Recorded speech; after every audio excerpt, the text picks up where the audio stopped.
eu sou a Luana Lessa e vamos falar um pouquinho sobre matriz energética brasileira, né? O que é uma matriz energética?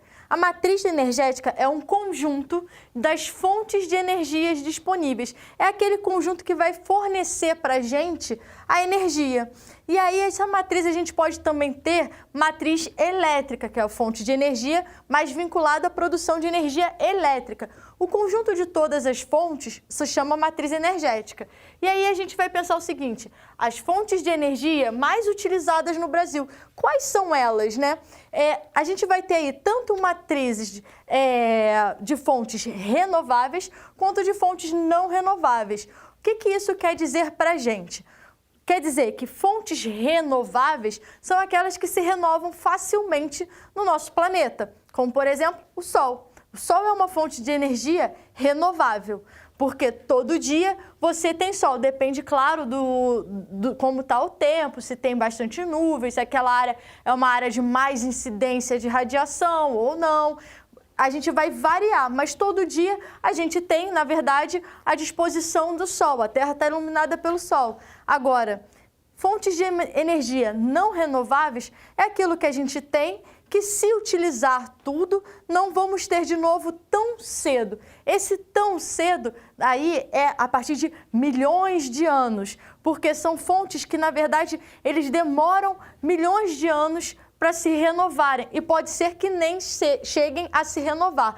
Vamos pensar o seguinte, quem são, né, as renováveis e quem são as não renováveis? As renováveis a gente tem, como eu falei, o Sol, então energia solar, eólica, que é a energia dos ventos. Então, os espaços onde bate muito vento, onde tem bastante incidência, né, de ventos, são áreas propícias para se colocar uma fonte de as matrizes relacionadas com energia eólica. E aí, como é que seria isso? A gente colocaria, no caso, parece um catavento. Seria com aquelas hélices gigantes que se moveriam de acordo com o vento. Isso promoveria mais, né, formação de energia.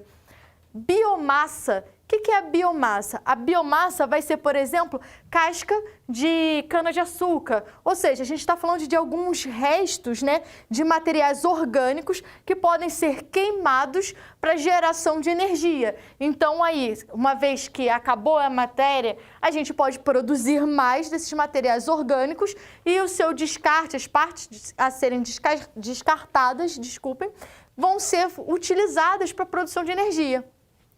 A hídrica está relacionada, né, com a água e a maior parte da nossa matriz hídrica no Brasil, ela é de rios. A gente está pensando aí na formação de hidrelétricas e a gente vai falar um pouquinho melhor delas aqui quando formos falar da distribuição de matrizes energéticas no Brasil. Bom, eu te apresentei quais são as renováveis, porque todas elas vão se renovar no nosso meio ambiente. Agora, quando eu falo de não renováveis, eu estou falando, por exemplo, de petróleo, de carvão mineral. Vão ser materiais orgânicos que ficaram aprisionados dentro, por exemplo, de rochas durante milhões de anos, sendo que, para eles se formarem, eu preciso ter uma quantidade muito grande desse material orgânico e, detalhe, eles têm que ser aprisionados com temperatura e pressão adequadas para se tornarem esse tipo de material. Então, a gente vê que, na verdade, é quase, né, um milagre você ter, por exemplo, petróleo no nosso planeta Terra, porque são tantas as condições aplicáveis para que se torne, né, se vire um petróleo, que a gente vê que, se utilizar todo o petróleo, pode ser que mesmo daqui a milhões de anos não tenhamos mais petróleo no nosso planeta. Gás natural é outro tipo de hidrocarboneto, assim como o petróleo, que faz parte aí dos nossos conjuntos de materiais não renováveis. Utilizou todo o gás natural, nós não vamos ter mais. A energia nuclear. Essa nuclear, ela vai ser feita a partir, né, do urânio. E o urânio, ele é finito no nosso planeta. Então, a gente vê o seguinte, essas matrizes aqui, elas não são renováveis. Só que, qual a diferença primordial, assim, entre essas duas, no âmbito de fornecer energia? É que a energia relacionada com elas são muito mais potentes, né? O seu poder de queima, por exemplo, quando eu falo petróleo e quando eu falo, por exemplo, carvão mineral, o poder de queima dessas substâncias são muito maiores, é muito maior do que, por exemplo, o poder de queima de uma biomassa, como inclusive o poder de queima de um álcool. Então a gente percebe que, na verdade, a posição, né, a formação de energia deles é muito grande.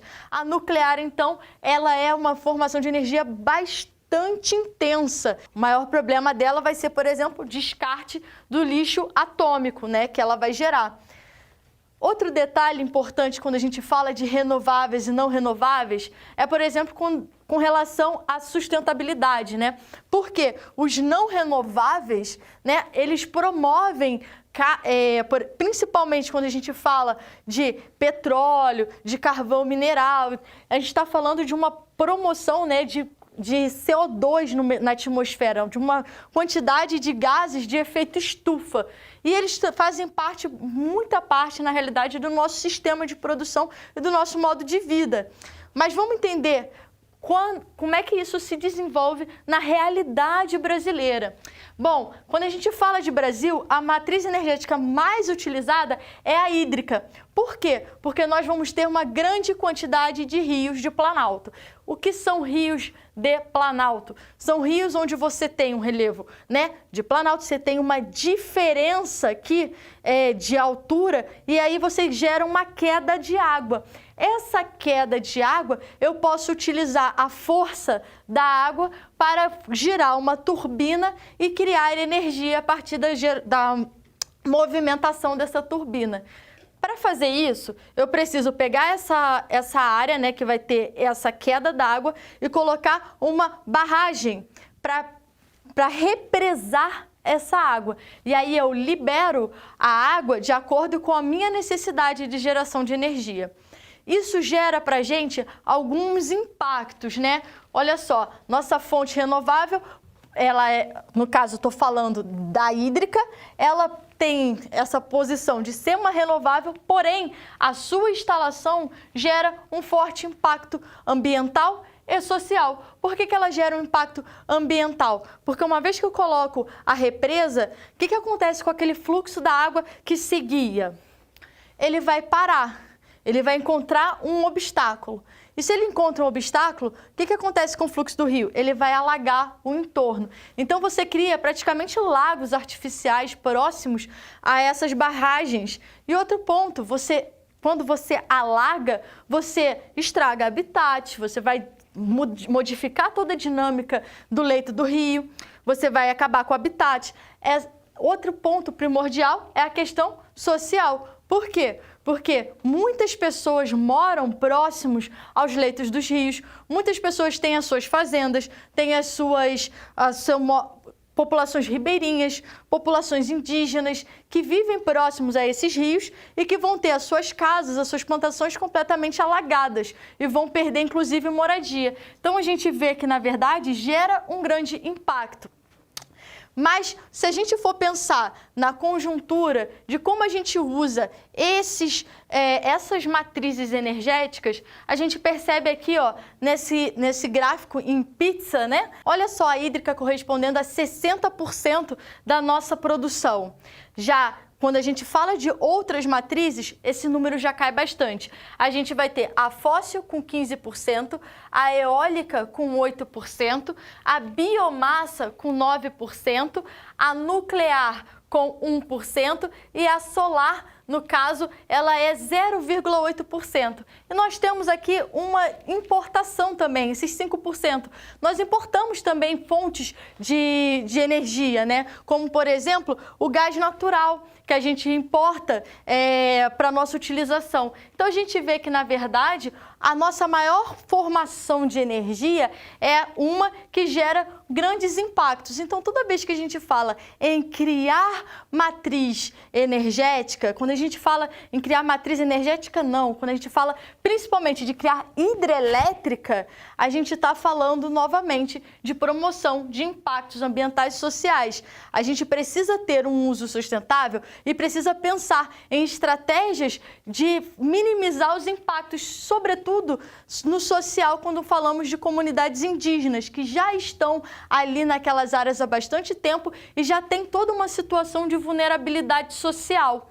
Então, para a gente resumir aqui o que foi dado nessa aula, eu falei para vocês sobre matriz energética brasileira, eu te falei sobre o que é uma matriz energética, quais são as principais matrizes energéticas utilizadas pelo Brasil. Principalmente te destaquei a importância de uma hidrelétrica, da matriz hídrica, e te mostrei aqui a diferença entre as duas, colocando alguns pontos muito importantes e sensíveis sobre meio ambiente e utilização dos recursos.